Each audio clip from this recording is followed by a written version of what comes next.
2024 లేదా 25లో డిగ్రీ లేదా బీటెక్ చదివారా? సాఫ్ట్‌వేర్ జాబ్ కోసం ఎదురు చూస్తున్నారా? అయితే కోడ్ జ్ఞాన్ 100 డేస్ కోర్సులో చేరండి. జాబ్ సాధించండి. నమస్తే, వెల్కమ్ టు సుమన్ టీవీ. నేను మీ యాంకర్ సిరి. ప్రజెంట్ మనం చూస్తే దేశద్రోహి అని చెప్పొచ్చు బయ్యా సన్నీ యాదవ్ మీద వాళ్ళ కుటుంబ సభ్యులు హెబియస్ కార్పస్ పిటిషన్ అయితే వేయడం జరిగింది. అసలు లీగల్ పరంగా మనం మాట్లాడుకుంటే హెబియస్ కార్పస్ పిటిషన్ అంటే ఏంటి, ఇది ఏ సందర్భాల్లో వేస్తారు, అసలు ఎందుకు వేస్తారు, వీటన్నిటి గురించి ఈ రోజు ఇన్ డీటెయిల్గా మనతో షేర్ చేసుకోవడానికి హైకోర్టు అడ్వకేట్ అలగిరి రవీంద్రనాథ్ గారు ఉన్నారు. వారిని అడిగి తెలుసుకుందాం. నమస్కారం సార్. నమస్తే అండి శ్రీ గారు. బయ్యా సన్నీ యాదవ్ గురించి వాళ్ళ కుటుంబ సభ్యులు కోర్టులో అయితే హెబియస్ కార్పస్ పిటిషన్ వేయడం జరిగింది. అసలు ఈ పిటిషన్ అంటే ఏంటి, ఇది ఎందుకు వేస్తారు, ఏ ఏ సందర్భాల్లో వేస్తారు? ఇప్పుడు మనం చూస్తే ఎన్ఐఏ వారు కూడా అరెస్ట్ చేయడం జరిగింది. ఈ సందర్భాల్లో ఇది వర్తిస్తుందంటారా? వెరీ ఇంట్రెస్టింగ్ అండి శ్రీ గారు. ఎన్ఐఏ వాళ్ళు అరెస్ట్ చేసినటువంటి బయ్యా సన్నీ యాదవ్ చెన్నై ఎయిర్పోర్ట్లో అరెస్ట్ చేశారని చెప్పి కొన్ని చోట్ల మాట్లాడుకుంటున్నారు.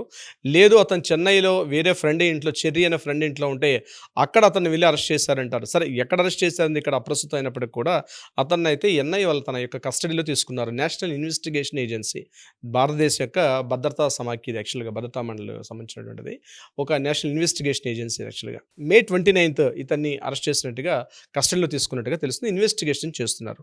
అయితే ఇక్కడ వీళ్ళ పేరెంట్స్ యాజ్ ఏ ఇండియన్ సిటిజన్కి కొన్ని హక్కులు ఉంటాయి. మనకు భారతదేశం కల్పించినటువంటి భారత రాజ్యాంగం ప్రకారం ఎవ్రీ ఇండియన్ సిటిజన్కి భారతదేశం కల్పించినటువంటి కొన్ని హక్కులు ఉంటాయి.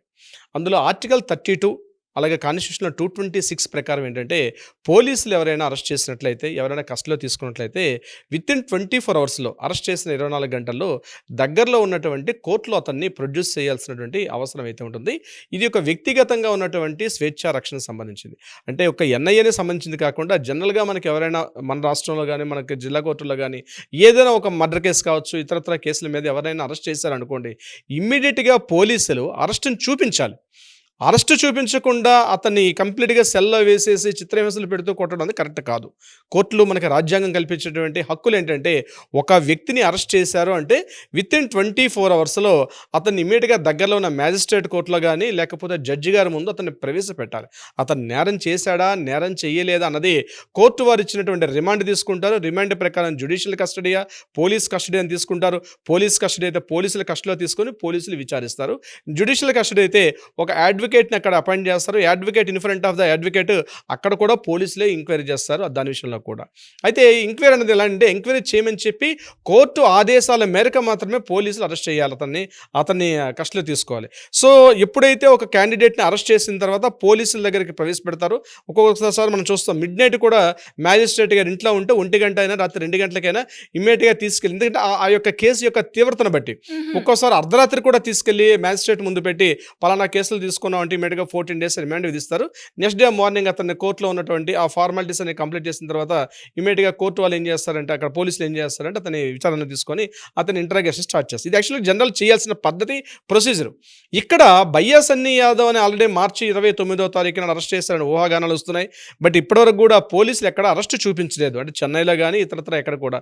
కానీ బయట ఊహాగానాలు ఏమవుతున్నాయంటే, ఆల్రెడీ జ్యోతి మల్హోత్రాని, ఎట్లయితే హర్యానాలో ఉన్నటువంటి యూట్యూబర్ జ్యోతి మల్హోత్రాని విచారించే, ఎలా అయితే అక్కడ జ్యోతి మల్హోత్రాని మాత్రం ఆవిడని అసలు అరెస్ట్ చూపించారు అక్కడ పోలీసులు, అన్నయ్య వాళ్ళు అక్కడ అరెస్ట్ చూపించారు. కానీ బయ్యా సన్నీ యాదవ్ని ఇప్పటిదాకా అరెస్ట్ చూపించకుండా, అసలు బయ్యా సన్నీ యాదవ్ని అరెస్ట్ చూపించకుండా పోలీసులు కస్టడీలో తీసుకొని విచారిస్తున్నారు. కాబట్టి ఒక రాజ్యాంగం కల్పిస్తున్నటువంటి హక్కు రూపంలో ఇమీడియట్గా అతను నేరం చేశాడా, నేరం చేయలేదా, దట్ ఈస్ లేటరల్ డిసైడెడ్. అది పోలీసు ఇంటరాగేషన్ చేసా, ఇంటరాగేషన్ ప్రకారం పోలీసులు సబ్మిట్ చేస్తే కోర్టులు చెప్తారు అన్ని విషయాలు కూడా. సో ఇప్పటి వరకు అరెస్ట్ చేశారు కానీ అతన్ని ఇంకా ఎక్కడ కోర్టు ముందు ప్రవేశపెట్టలేదు. పోలీసుల యొక్క విచారణలోనే ఉన్నాడు. కాబట్టి పోలీసుల యొక్క విచారణ అనైతికము. పోలీసుల విచారణ యాజ్ పర్ మన కాన్స్టిట్యూషన్, మన రాజ్యాంగం కల్పిస్తున్న ఆర్టికల్ 32, 226 ప్రకారం అనైతికం, ఇమీడియట్గా చేయించాల్సిందే. That is a rule. ఎవరికైనా, అతను అంతర్జాతీయ తీవ్రవాద, ఉగ్రవాద, మరొకట కాదు, ఇండియన్ సిటిజన్ అయిన ప్రతి ఒక్కరిని కూడా వితిన్ 24 అవర్స్లో కోర్టు ముందు ప్రవేశపెట్టాలి. కోర్టు అంటే ఫస్ట్ క్లాస్ మ్యాజిస్ట్రేట్ ముందర ప్రవేశపెట్టడం, లేకపోతే డిస్ట్రిక్ట్ మ్యాజిస్ట్రేట్ గారి ముందరకు నిలబెట్టి అప్పుడు పోలీసు అతను అరెస్ట్ చేసి పోలీసులు కస్టడీలో తీసుకొని ఇన్వెస్టిగేషన్ చేయాలి. This is the system. So ఇక్కడ బయ్యా సన్నీ యాదవ్ విషయంలో ఇలాంటిది జరగలేదు కాబట్టి అక్కడ ఉన్నటువంటి అడ్వకేట్ సలహా ఇచ్చి ఉంటారు, ఈ రకంగా జరిగింది కాబట్టి ఇమీడియట్గా మనం కోర్టులో పిటిషన్ వేసుకోవాలి. అంటే హైకోర్టులో వీళ్ళకి హెబియస్ కార్పస్ పిటిషన్ అంటారు దీన్ని. అంటే విత్ ఇన్ 24 అవర్స్లో ఆ వ్యక్తి కనిపించట్లేదు కాబట్టి కోర్టు ముందు విచారణ పెట్టమని చెప్పి ఆదేశించడానికి కోర్టులో ఒక పిటిషన్ వేసుకుంటాం. దాన్ని హెబియస్ కార్పస్ రిట్ అంటారు. దాన్ని హెబియస్ కార్పస్ రిట్ పిటిషన్ అంటారు. ఆ హెబియస్ కార్పస్ రిట్ పిటిషన్ ని బయ్యా సన్నీ యాదవ్ యొక్క పేరెంట్స్ ఈరోజు హైకోర్టులో వేసినట్టుగా మనకు తెలుస్తోంది. హైకోర్టులో ఏం చేస్తారంటే ఆ కోర్టు విచారణ తీసుకొని కన్సల్ట్ డిపార్ట్మెంట్ ఏదైతే ఉంటుందో ఎన్ఐ వాళ్ళకి ఆదేశిస్తారు. ఒకవేళ మీరు అరెస్ట్ చేసినట్లయితే ఇమ్మీడియట్గా కోర్టు ముందు ప్రవేశపెట్టమని చెప్పి కోర్టు వాళ్ళకి గైడ్ లైన్స్ ఇస్తుంది, ఒక ఆర్డర్ కూడా ఇష్యూ చేస్తుంది. That is called habeas corpus అని ఒక రైట్ ప్రతి ఒక్కరికి ఉంటుంది. సో లీగల్ అవేర్నెస్ మీద మనం చాలా వీడియోస్ చేస్తున్నాం కాబట్టి దిస్ ఇస్ అది కూడా పార్ట్ చేయొచ్చు మనం. అండ్ సో అలాగే ఇప్పుడు సార్, మరి ఇప్పుడు ఎన్ఐఏ వాళ్ళు అరెస్ట్ చేశారు బయ్యా సన్నీ యాదవ్ని. మరి ఈ సందర్భాల్లో ఈ హెబియస్ కార్పస్ పిటిషన్ అనేది వర్తిస్తుందంటారా?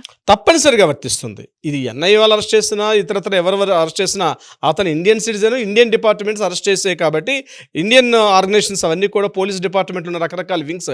ఎన్ఐఏ అన్నది ఒక వింగ్ అనమాట. అది యాక్చువల్గా భారతదేశంలో ఉండే నేషనల్ ఇన్వెస్టిగేషన్ ఏజెన్సీ ఒక వింగ్. అందులో కూడా ఇదే పోలీసులు ఉంటారు. వాళ్ళు కూడా భారత రాజ్యాంగానికి ఉన్నట్టుగానే వాళ్ళు ఎంకరేజ్ చేస్తారు కదా. ఇప్పుడు ఎన్ఐఏ వాళ్ళు ఇదేదో వేరే దేశానికి సంబంధించింది కాదు, భారతదేశంలోని కాన్స్టిట్యూషన్కి సంబంధించి వాళ్ళు చేస్తారు కాబట్టి ఎన్ఐఏ అన్నది కూడా it's relate to the court, మన కోర్టు పరిధిలోకి వస్తుంది.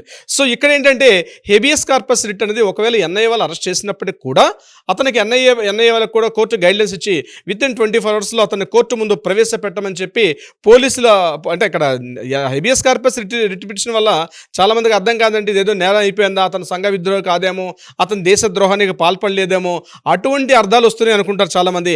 అటువంటి అర్థాలు కాదు. ఇది కేవలం హెబియస్ కార్పస్ రిట్ పిటిషన్ అంటే ఏంటంటే అతన్ని ఎవరైతే అరెస్ట్ చేశారో అనుమానాలు పడుతున్నట్టుగా నేషనల్ ఇన్వెస్టిగేషన్ ఏజెన్సీ వాళ్ళు తీసుకున్నట్టుగా వాళ్ళు ఎక్కడ కూడా మనకి ఈ క్షణం వరకు కూడా మనం ఈ వీడియో చేస్తున్న సమయానికి ఎక్కడ కూడా అధికారికంగా ఎన్ఐ వాళ్ళు ఎక్కడ కూడా కన్ఫర్మేషన్ చేయలేదు. బట్ ఊహాగానాలు మాత్రం ఎన్ఐ వాళ్ళు పోలీసులు తీసుకున్నట్టుగా మనకు కొన్ని వార్తలు వస్తున్నాయి.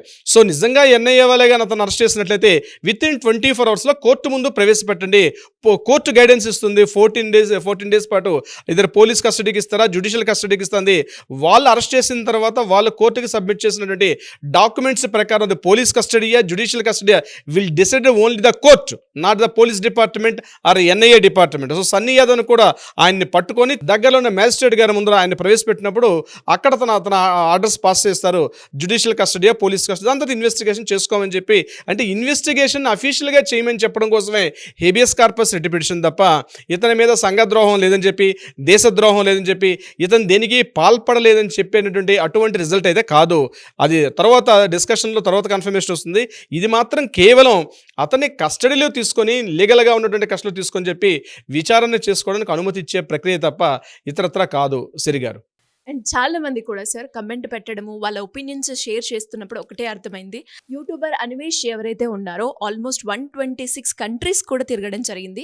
బయ్యా సన్నీ యాదవ్ ఆల్మోస్ట్ ఒక 20 to 30 కంట్రీస్ తిరిగినప్పటికీ ఎన్ఐఏ కేవలం బన్నీ సన్నీ యాదవ్ మీదే అరెస్ట్ తీసుకోవడం, ఇన్వెస్టిగేషన్ చేయడం చూస్తూ ఉన్నాం. దీన్ని ఎలా అర్థం చేసుకోవాలి, అసలు ఏం జరిగి ఉంటుంది, నిజంగానే ఈయన ఉగ్రవాదియా అన్న క్వశ్చన్స్ అయితే వస్తున్నాయి సార్. ఎలా చూడొచ్చు అంటారు? ఇప్పుడు నా అన్వేష్ అనేటువంటి ప్రక్రియతో ఒక యూట్యూబర్ ప్రపంచ యాత్రికుడిగా చెప్తున్నటువంటి అన్వేష్ ఎవరైతే ఉన్నారో 120 కంట్రీస్ ఆయన తిరిగినట్టుగా తెలుస్తుంది. ఇక్కడ మనం మాట్లాడుకుంటున్న బయ్యా సన్నీ యాదవ్ కేవలం 40-45 దేశాల వరకు మాత్రమే తిరిగినట్టుగా మనకు అందిన సమాచారం వరకు తెలుస్తుంది. ఇక్కడ అన్వేష్ మీద ఇటువంటి ఆరోపణలు ఉన్నాయా లేదా అన్నది ఇక్కడ నేను మాట్లాడదలుచుకోలేదు. అది maybe right are wrong, I don't know, తెలియదు. అది సబ్జెక్ట్ టు ద కరెక్షన్. ఇక్కడ బయ్యా సన్నీ యాదవ్ విషయంలో ఎందుకు అరెస్ట్ చేశారంటే ఇక్కడ ఇన్వెస్టిగేషన్ ఏజెన్సీ డిపార్ట్మెంట్ ఏదైతే ఉందో భారతదేశంలో పనిచేస్తున్నటువంటి ఇన్వెస్టిగేషన్ ఏజెన్సీస్లో ఎన్ఐఏ అంది అల్టిమేట్ అనమాట. చాలా అద్భుతంగా చేస్తారు. దానికి రీసెంట్ రిజల్టే మనకి విజయనగరంలో ఉన్నటువంటి రియాజ్ని అరెస్ట్ చేయడం, అదేవిధంగా హైదరాబాద్లో ఉన్నటువంటి సమీర్ నిద్దర్ని అరెస్ట్ చేశారు. ఒక పెద్ద బాంబు బ్లాస్ట్ చేస్తుంటే ఆ బాంబు బ్లాస్ట్ను కూడా ఇమీడియట్గా వాళ్ళకి అందిన ఇన్ఫర్మేషన్ ప్రకారం విత్ ఇన్ అవర్స్లో వాళ్ళు అరెస్ట్ చేయకపోతే ఒక పెద్ద భారీ పెను ప్రమాదం జరిగేది. ఆ పెను ప్రమాదాన్ని నివారించడంలో ఎన్ఐఏ వాళ్ళ దగ్గర ఇన్వెస్టిగేషన్ ఏజెన్సీ చేసినటువంటి వాళ్ళ ఇన్వెస్టిగేషనే దాన్ని ఆపడం జరిగింది. So no doubt it all NIA వాళ్ళు చేసిన వాళ్ళ ఇన్వెస్టిగేషన్ అల్టిమేట్ ఉంటుంది మన భారతదేశంలో. చాలా కేసుల్లో వాళ్ళు ప్రూవ్ చేసుకున్నారు. సో ఇక్కడ బయ్యా సన్నీ యాదవ్ విషయానికి వచ్చినప్పుడు ఇతను కంటిన్యూగా 2 months పాటు పాకిస్తాన్లో ఉండడం, అదే దాంతోపాటు last year October and 9th 2 dates టైంలో కూడా ఆయన అక్కడ ఉన్న జాకీర్ నాయక్తో సేమ్ అక్కడ ఒక షేర్ చేసుకోవడం, అసలు ఈ 2 months ఆయన ఎవరెవరితో పరిచయం చేసుకున్నారు. మరొక కీలకమైన పాయింట్ ఏంటంటే పెహల్గాం దాడి జరిగిన తర్వాత ఈయన పాకిస్తాన్ వెళ్ళడం, ఎందుకు వెళ్లాల్సి వచ్చింది అని చెప్పి మాట్లాడడం. దీంతో పాటు జ్యోతి మల్హోత్రాతో ఈయన సంబంధాలు, నాకు ఒక మహిళతో సంబంధాలు ఉన్నాయి, నాకు షెల్టర్ ఏర్పాటు చేశారని. అంటే ఇతను మామూలుగా అక్కడ ఒక ట్రావెల్ లాగా టూర్స్ చేసి వస్తే పెద్ద ఉండకపోవచ్చు, కానీ అనుమానాస్పదం కలిగించే సంఘటనల టైంలో ఈయన ఇన్వాల్వ్మెంట్ కనిపించడంతో ఎన్ఐఏ వాళ్ళు విచారణ చేస్తున్నట్టుగా తెలిసింది. సో ఇక్కడ నాన్ వేషికి సంబంధం ఉందంటే నేనైతే కంపారిజన్ చేయొద్దు అనుకుంటాను. మేబీ జరగనంతగా ఏం జరుగుతుందో ఇక్కడ అన్వేష్ క్లీన్ చిట్ అని కూడా నేను ఇవ్వడానికి నేను ఎవరిని చెప్పండి. సో నేను ఆ విషయంలో ఎవరిని కంపేర్ చేయట్లేదు. అన్వేష్ ఉంటాడు, బయ్యా సన్నీ యాదవే. Anyways great information sir. Thank you so much. Thank you so much Siri గారు. సుమన్ టీవీలో మీ పర్సనల్ అండ్ బిజినెస్ ప్రమోషన్స్ కోసం కింది నెంబర్కి కాంటాక్ట్ చేయండి.